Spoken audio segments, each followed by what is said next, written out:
What is law of sines? What's the formula?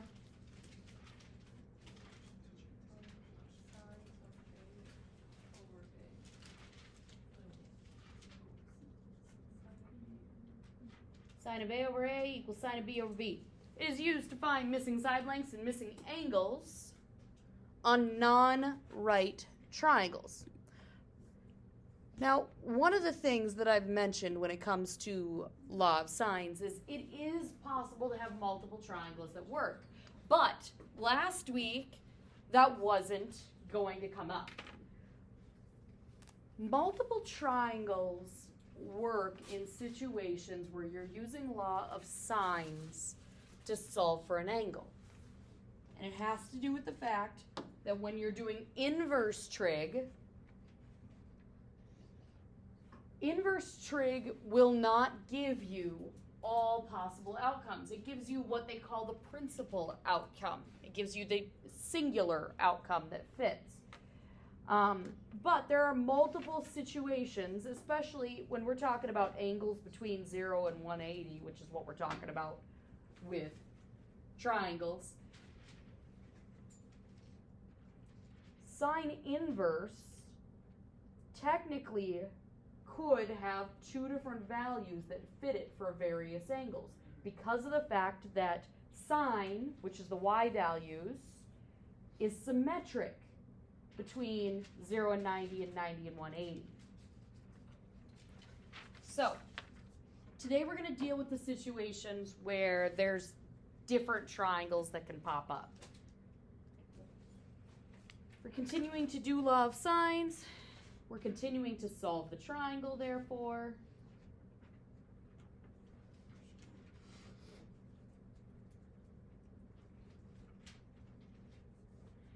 We are going to round sides.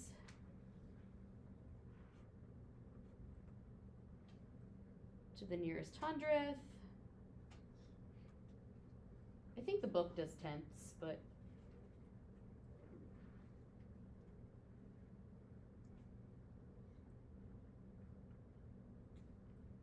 and angles to the nearest degree.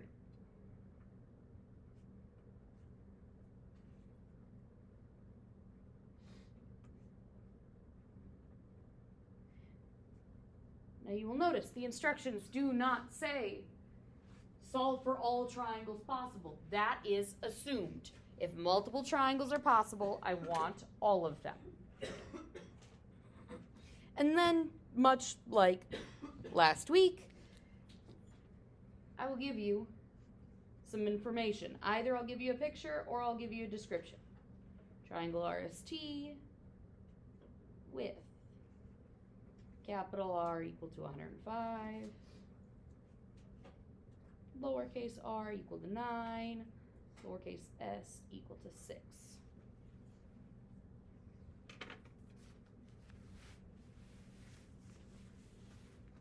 Now last week on the problem that I gave you that looked like this, that had just the description, and you guys wanted to prove to me what you were talking about, so I just gave you a problem directly off your homework and said prove it.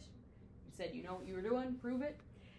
I also gave one little bit of advice in the situation, and that is if I only give you a description, it's not a bad idea to just draw a generic triangle that kind of shows you where things go, because it helps us keep track of things generally if it's drawn on a picture. It's not a requirement. You'll notice that I'm not drawing it beautifully. In fact, that is most definitely not a 105-degree angle. But I put it there. Where is side R on this triangle? The bottom one. It's across from angle R. Where is side S? Left one. Across from angle S. Now, last week, I gave you the situation where you had two angles from the beginning. And when you have two angles from the beginning, that is when only one triangle is ever going to be possible if a triangle works at all. When I give you two of the side lengths, on the other hand, that's where you can have multiple triangles possible. Now, in order to do law of sines, you must have an angle in the side across from it. If you don't, you can't do law of sines at all. Do we know an angle in the side across from it? Yes. So, we start with that information when we're doing law of sines. Sine of the angle divided by the side across from it. And I know I'm doing law of sines because I'm looking to solve for things on the triangle. Equals sine of an angle over the side across from it. I don't know any more angles. Do I know the side across from an angle? I know 6 is across from angle S. So it's going to be sine of S over 6. And I go to solve this. Now there's a couple different ways to solve this. If I want to start solving this, what would you tell me to do first? Cross multiply is often an answer I get. It's also a slightly harder way to do it. It's not going to make a big difference. If you want to cross multiply at this point, it's not significantly harder. But do you notice that the variable is in one place and it's in the numerator of a fraction? If that's the case, you can make the life a little bit easier by just undoing the fact that that numerator is getting divided by something. How do you undo divide? Multiply. You could save yourself a little bit of work if you just straight up multiply by the denominator. Those cancel out. Multiply a whole number by a fraction. That whole number is technically over 1, so it really only multiplies by the top. 6 is getting multiplied by sine of 105, which is all over 9, is equal to sine of s.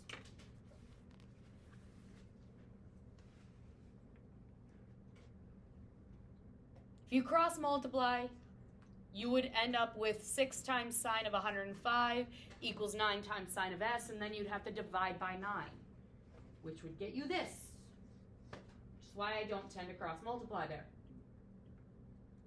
How do I get s alone?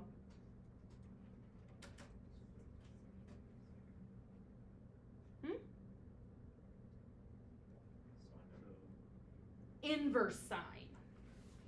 Yes, it's the sign with the -1. Now remember, inverse trig goes in front of things. That cancels, that cancels. I'm going to be left with s on the right side. I'm going to move it to the left, equals. That I type into my calculator. Now, the TIs, when you do sine inverse, is going to open up a set of parentheses for you. The Casios will not.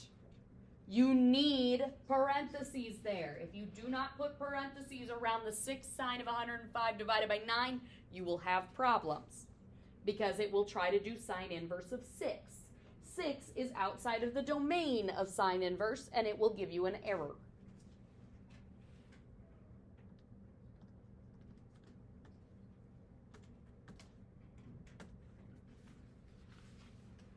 The TI will also give you an open parenthesis at the sign. Make sure you close that parenthesis before dividing by the 9.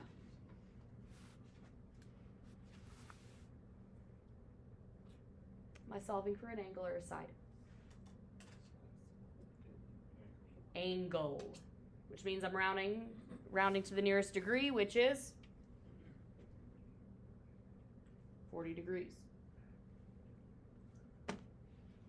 Here is where we start to check if two triangles are possible. The textbook tells you a completely different process to check if there's multiple triangles possible. In my opinion, it's significantly harder. So, I don't do it the textbook's way. If you look at the textbook, it's going to tell you to look and compare side lengths with trig of angles. It's not worth it in my opinion.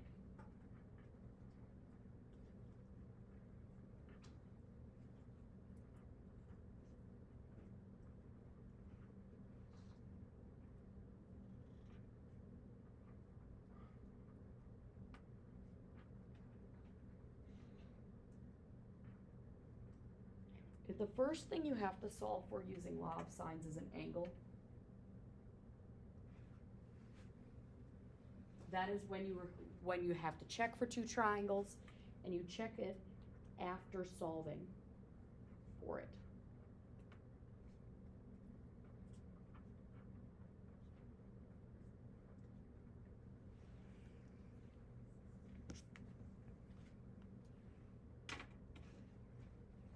So, again, the reason two triangles are possible is due to the symmetry that comes with inverse trig, that comes with sine between the angles of 0 and 180. Now,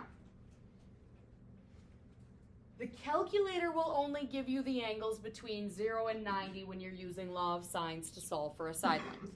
It will only give you these ones. To get the ones that match, you have to recognize the pattern between which ones do match. Like these ones match. Now the pattern you're going to look at is with the angle, because that's what you're solving for. 60 and 120. These ones match. 135 and 45. These ones match. 150 and 30. Each of these pairs has what in common?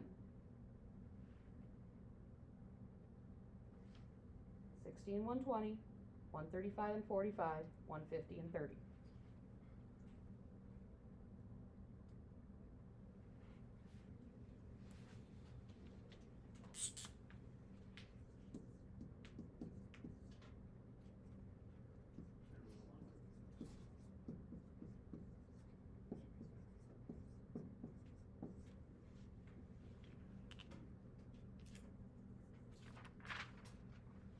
You don't have to look at the unit circle. Unit circle's giving you a lot more information. These are the pairs you have to look at. Just look at those numbers alone. What does each pair have in common?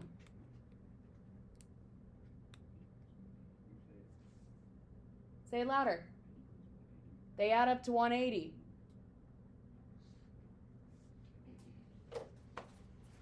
That is the information we need. Each pair adds up to 180 degrees, which means if sine inverse gave me 40 degrees, the other possible option it should have given me was 140, because it adds up to 180. So what you're going to essentially do is check the supplement. Because supplementary means adds up to 180.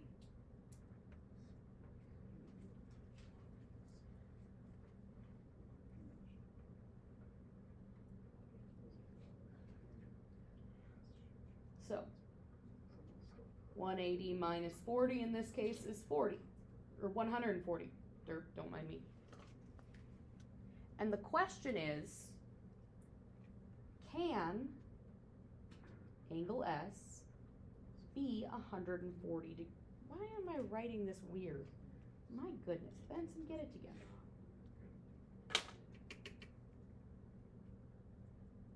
The question is, can S be 140 degrees? Cade, you're saying no. Why not? We already have an angle of 105 degrees. Can you have an 105 degree and 140 degree angle in the same triangle? What do angles of a triangle have to add up to? 180. If they add up to over 180, is that a problem? Yes. So, no, in this case they can't. Because that 105 plus the 140 is greater than 180. What you are going to do, how you know yes or no, is can that angle and the angle you know is in the triangle that you were given in the first place, adding them up, if it's greater than or less than 180.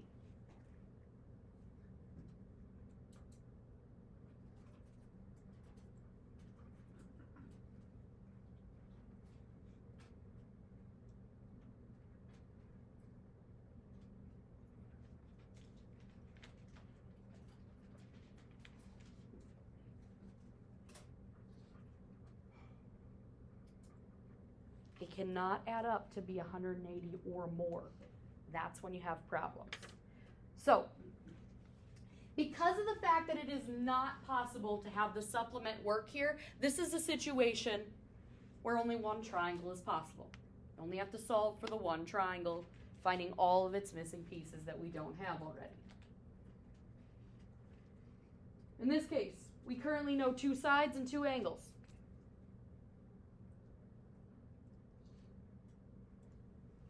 Easiest to solve for angles when you know 2 of them, because angles in a triangle still add up to 180. I know angle S, I know angle R, I don't know angle T. Take 180 minus the 2 angles I know, 40 and 105, and that will give me angle T.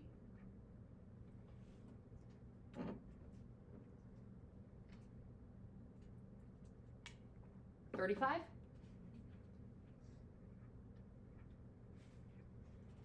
Degrees. I still need side T. How do I solve for a side length in a non-right triangle?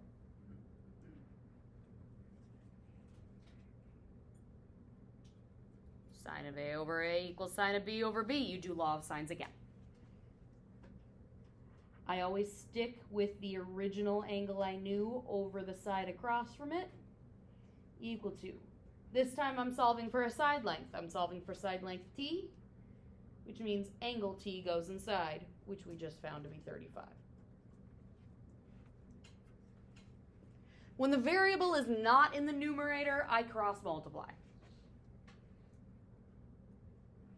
T times sine of 105 is equal to 9 times sine of 35. To get T alone, we do what again?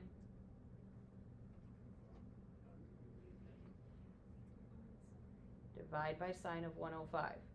I ask this question even though it probably for some of you is like it's obvious, but I ask it because one of the most common things I see as a problem is people mistaking when to use inverse trig versus when to just straight divide. Inverse trig gets rid of the trig without touching the angle. If you're moving the angle with, you're just doing add, subtract, multiply, divide type things.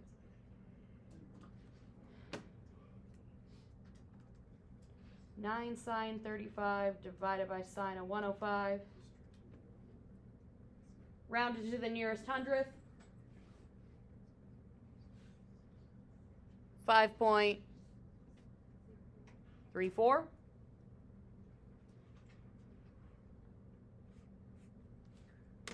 There's one last thing you got to do, and I mentioned this last week. The very end, what should you double check? That the biggest side's across from the biggest angle, smallest side's across from smallest angle.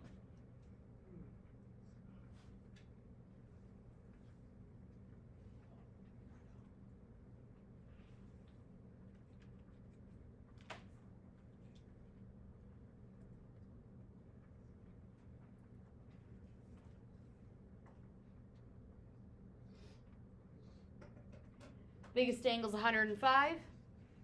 The side across from it's 9. Is that the biggest of the sides? Yep. Smallest angle is 35 degrees. Side across from it is the 5.34. Is that the smallest side? Yeah. If that doesn't happen, if you have a situation where the smallest side is not across from the smallest angle or the biggest side's not across from the biggest angle, that means no triangle is possible. It's one of the few situations where you will go through the full solving process before you find that out. Most of the time, you'll know it sooner. Okay. I got 2 more examples.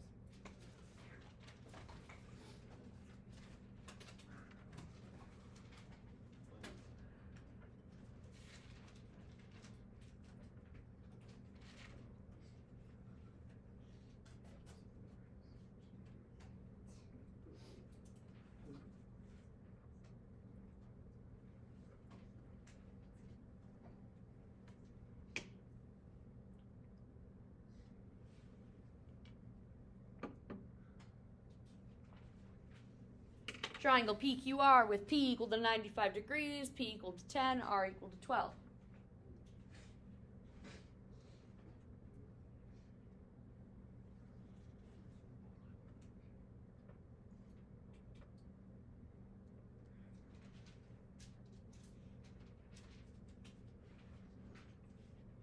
start by drawing my generic triangle, putting things in the corners, labeling sides so I can see the setup.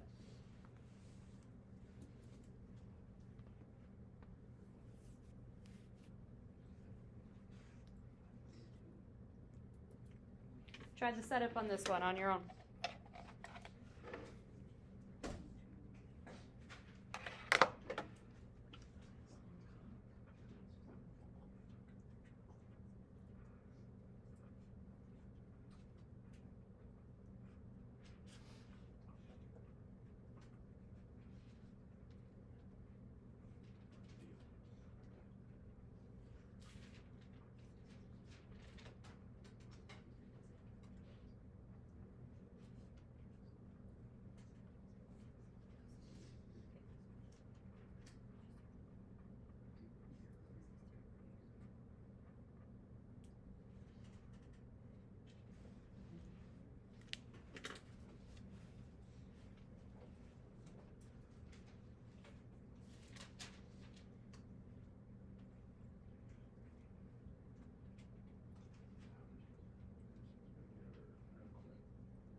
If only there were calculators in this room, like I don't have a million of them. Spencer, what'd you get? Mason, go get one. Okay. That's a good question. What'd you get? You get it every. I'm gonna don't purpose calculate. we'll do triangles. Oh, there's Let's say something weird.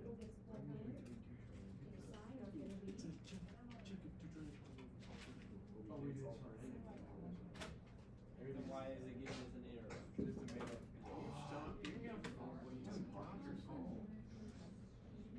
It's every single one you can answer as well.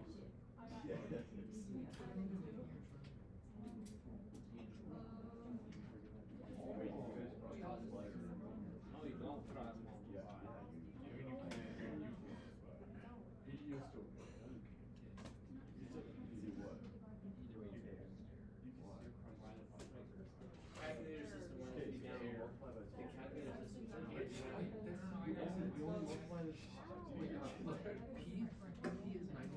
system's in here. What'd you notice? You got an error.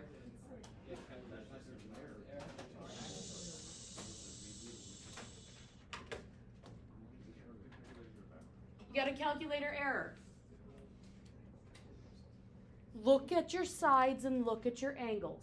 If I have a 95-degree angle in a triangle, can there be a bigger angle? No. Which means the side across from the 95-degree angle should be the biggest side. Is it? No. No.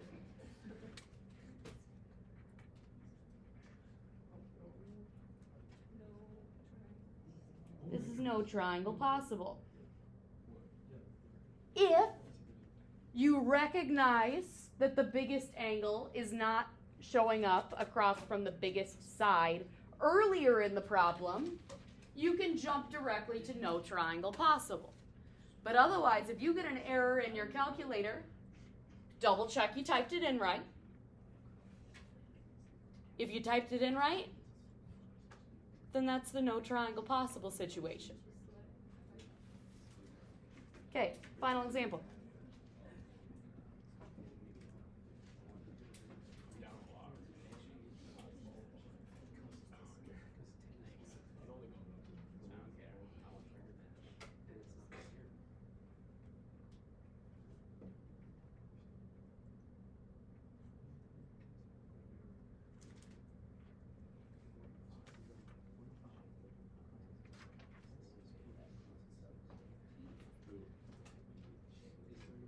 Guys,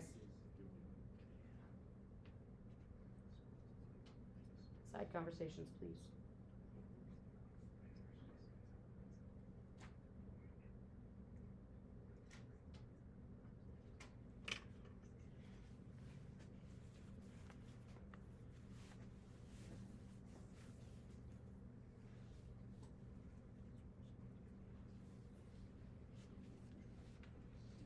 triangle XYZ with x equal to 35 degrees, little x equal to 17, little y equal to 20. It's not a right triangle, so I can't do Pythagorean theorem or SOHCAHTOA. In order to do law of sines, I need an angle and a side across from it. Do I have that?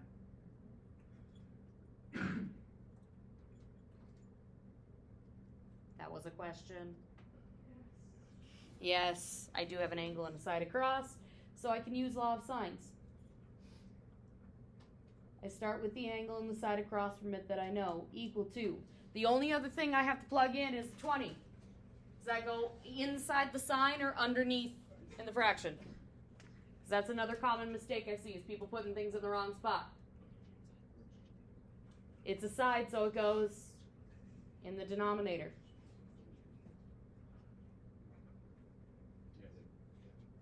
Sine of what angle goes into this? Y.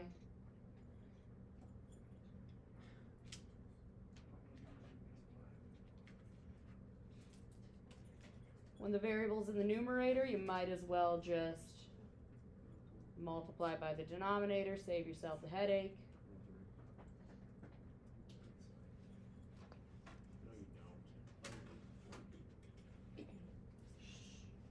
When you're trying to get at the variable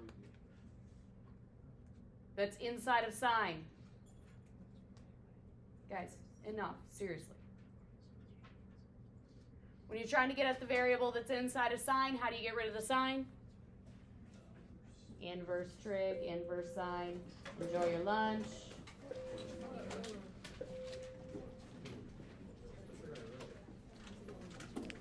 One second. Angle Y. 42 degrees.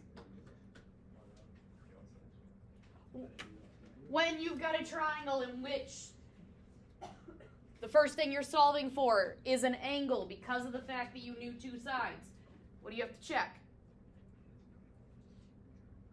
Two triangles are possible. How do you check it?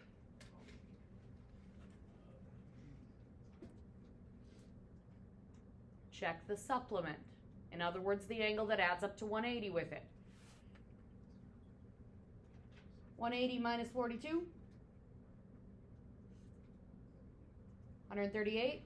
Can you fit a 138 degree angle in that triangle?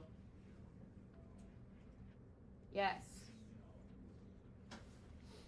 Because the angle that you knew plus the 138, add them together, you get something that is less than 180.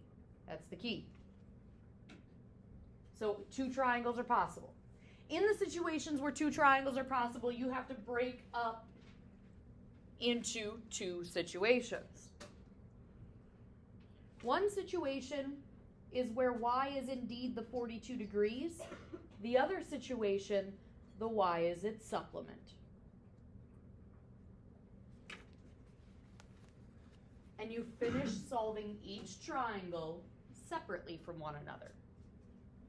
In the first setup, I know two angles, I know two sides. I find the third angle, angle Z, by saying angles of a triangle add up to 180.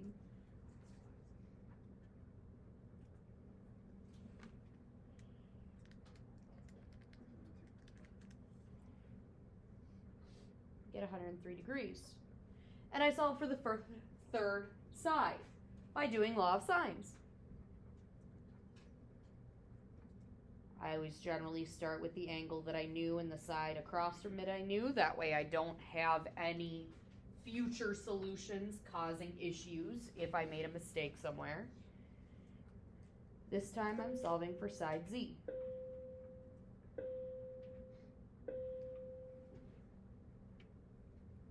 And we cross multiply. Z times sine of 35 is equal to 17 times sine of 103. Divide by sine of 35.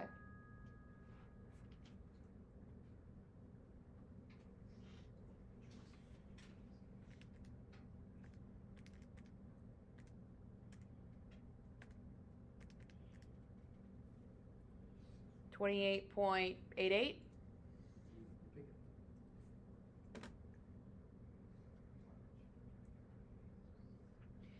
is the biggest side across from the biggest angle? Yes, it's the smallest side across from the smallest angle.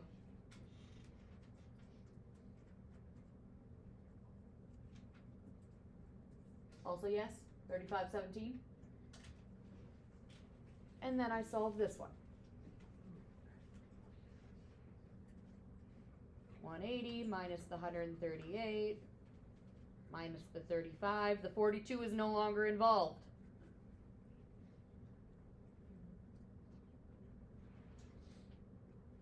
Seven, if I'm not mistaken.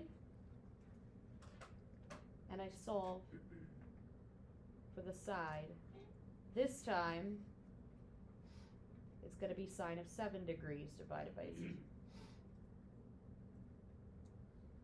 Cross multiply, I'm going to end up with z being equal to 17 times sine of 7 over sine of 35.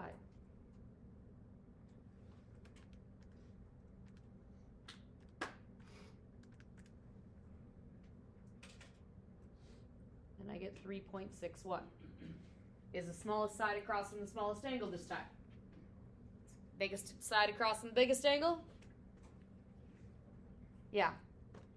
So, each of these triangles is a possible solution. Now, when you have two triangles possible, please make sure it is very clear which sides and which angles go with which triangle. I always tend to go back and pull all my answers together. That way I can tell what's going with what. You don't have to if it is obvious in how you have it solved. If it's not obvious, please pull them all together. I got a worksheet for y'all today.